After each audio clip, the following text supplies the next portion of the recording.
Diversité. Tout d'abord, les activités humaines entraînent l'extinction d'espèces. La biodiversité est caractérisée par exemple par sa richesse spécifique.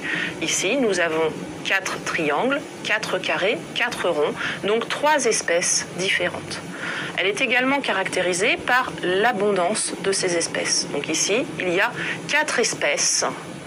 4 unités par espèce, puisque j'ai 4 triangles par exemple. Enfin, l'équitabilité permet de définir l'abondance par rapport à cette richesse spécifique. Là, j'ai 3 espèces et ces 3 espèces sont en abondance comparable.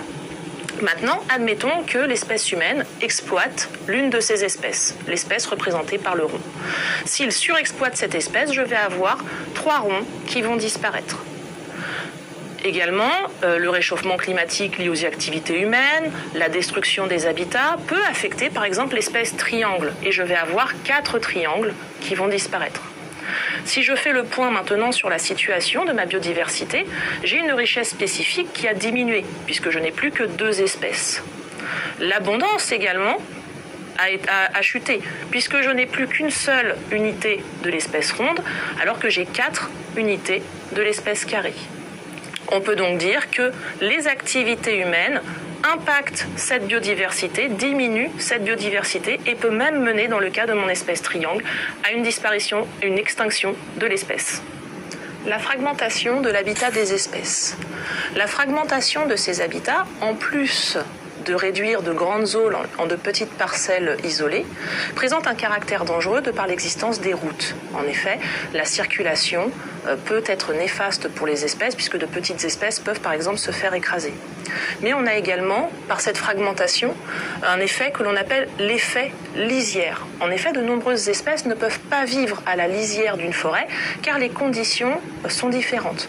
Il fait par exemple plus chaud, plus sec dans la lisière qu'au niveau du centre d'une forêt. La construction d'une route va donc impacter cet effet lisière. Initialement, nous avions 1, 2, 3, 4, 5, 6, 7, 8 carrés de 50 mètres, c'est-à-dire que nous avions une surface de 400 mètres x 400 mètres, soit 160 000 mètres carrés. On pourrait s'attendre à ce que la création de cette route entraîne une surface divisée par 2, mais à cause de cet effet lisière, on va recréer ici des bordures de chaque côté de cette route. Et si je refais mon calcul, je me retrouve cette fois-ci avec 150 mètres fois 400 mètres. Si je fais le calcul final, je me retrouve avec 60 000 mètres carrés. 60 000 mètres carrés pour une parcelle, 60 000 mètres pour une autre parcelle, ce qui fait 120 000 mètres carrés. Initialement, j'en avais 160 000. On se rend bien compte que diviser un espace comme ça en 2 avec une route, ce n'est pas diviser la surface en 2 pour les espèces.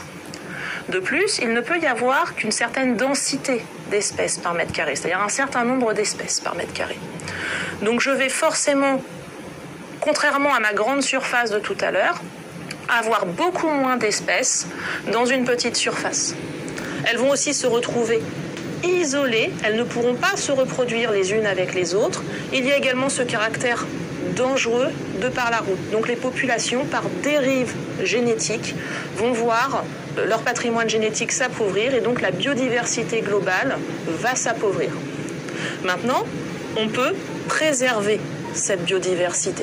En effet, le fait de connaître les points de migration, par exemple, des différentes espèces au niveau de cette route, va permettre la construction de crapauducs, par exemple.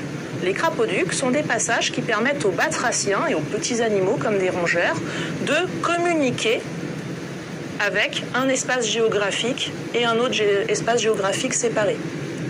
Alors il faut bien faire attention à l'endroit où on va construire ces passages.